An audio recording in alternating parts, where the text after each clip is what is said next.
Hey guys, Romansliders here, with this review of Transformers Fall of Cybertron, released in 2012 for the Xbox 360, PlayStation 3 and PC, developed by High Moon Studios and published by Activision. Fall of Cybertron is the sequel to 2010's War for Cybertron, taking place right after the last game left off. With Cybertron now unable to support life, the Autobots attempt to flee the planet in the Ark, the Autobot spaceship that aims to preserve the Transformers race. However, with the Decepticons on their trail, obsessed with destroying everything in their path, will the Autobots escape Cybertron? After some less than stellar movie tie-in games, culminating in Transformers Dark of the Moon, developers High Moon Studios finally managed to please the Transformers faithful, with an excellent action-adventure game in War for Cybertron. But is the sequel just as good? Well, for the most part, Fall of Cybertron is a worthy successor and builds on the fundamentals from War for Cybertron, but that doesn't mean to say that this game is entirely perfect. So let's get to it. Fall of Cybertron is a visual feast of top-notch presentation.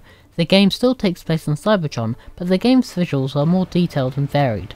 While the graphics in War for Cybertron felt bland and repetitive, Fall of Cybertron feels much more lively and animated. Cybertron features many sprawling scarred battlefields, from ancient ruins, oppressive interiors, and war-ravaged cityscapes. There is a lot on offer, and it's clear High Moon Studios wanted to show everything that there is on Cybertron. Each level has its own distinctive feel and tone.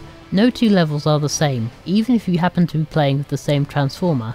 All the characters are well animated, particularly the transformation sequences, allowing you to change from vehicle to bot mode at will. Textures and environments look incredible, although lag can happen where there are many enemies on screen or when the action gets too frantic. Despite the minor frame rate drops though, this game does an excellent job of portraying Cybertron as a living and breathing world that is being torn apart at the seams. The campaign mode has been given an overhaul, where each level puts you in charge of a specific Autobot or Decepticon, whereas previously in War for Cybertron you were able to choose from a number of characters before entering a level. This approach has strengths and weaknesses. On the plus side, having one Transformer per level allows for a more character-driven focus, with each stage tailored around a specific character's ability. For example, the early levels feature all-out mayhem and destruction as Optimus Prime, running and gunning anything in your path, as well as being able to command the gigantic Metroplex. But the game later shows more variation in level design, such as a stealth level with Cliffjumper, using a cloak ability, charged with taking down enemies without being seen, or a Bionic Commando style stage with Jazz, swinging from platform to platform. Because each chapter is built around a specific character, the level design can feel a little too scripted and linear. Unfortunately, these character-specific levels have meant the removal of the online cooperative campaign play mode from the first game, which is a shame, but makes sense in the context of the narrative. In addition, the downside to this single campaign is that the plot loses focus. You don't get enough time to become emotionally invested in any of the characters.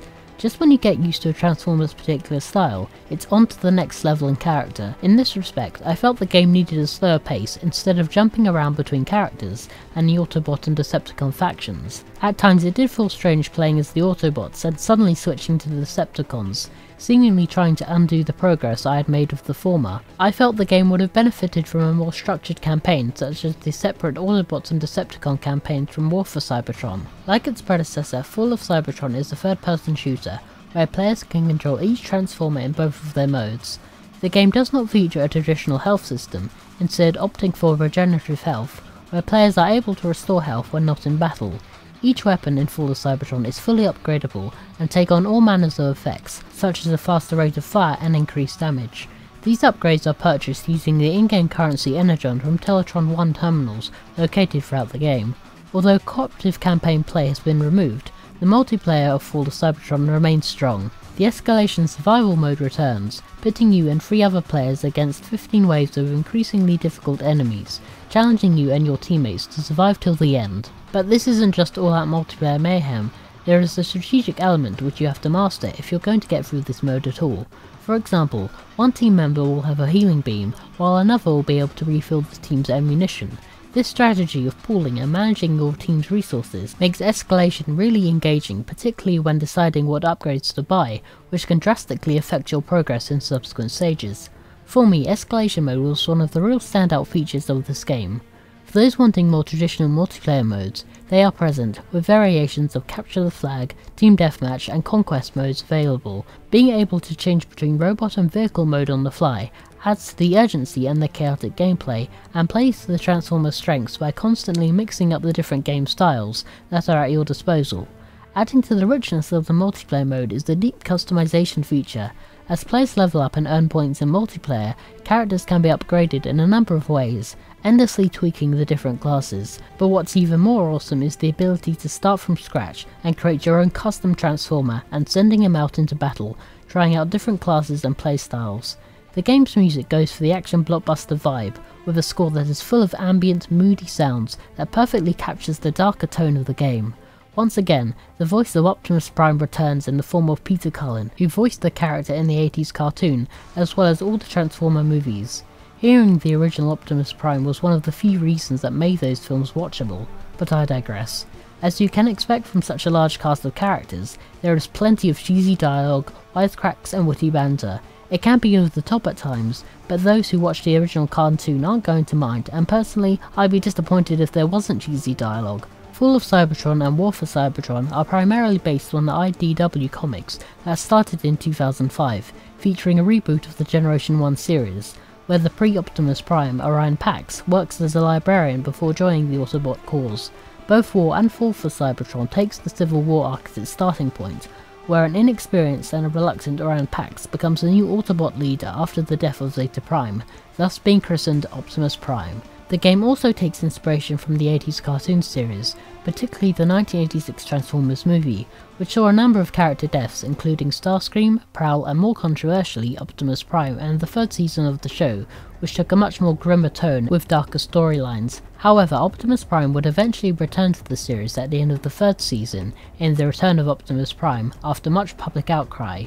For everything Fall of Cybertron does right, and believe me, this game does a lot of things right, there were some things that didn't sit well with me. For instance, there were times when this game wants to be a summer blockbuster more than it does a game, so there are moments where Fall of Cybertron becomes an interactive movie, full of cutscenes and little player interaction.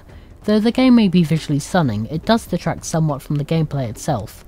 I want to play the game, not watch it. As I said before, the unstructured campaign loses plot focus, constantly switching back between the Autobots and Decepticons. Having said that, the game does turn this weakness into a strength during the final act, keeping up the action by mixing up the gameplay that makes for a climactic grand finale. Speaking of the ending, it does feel lacking. I won't spoil it, but the way it plays out robs the game of a definitive ending, just for the sake of leaving the door open for a sequel.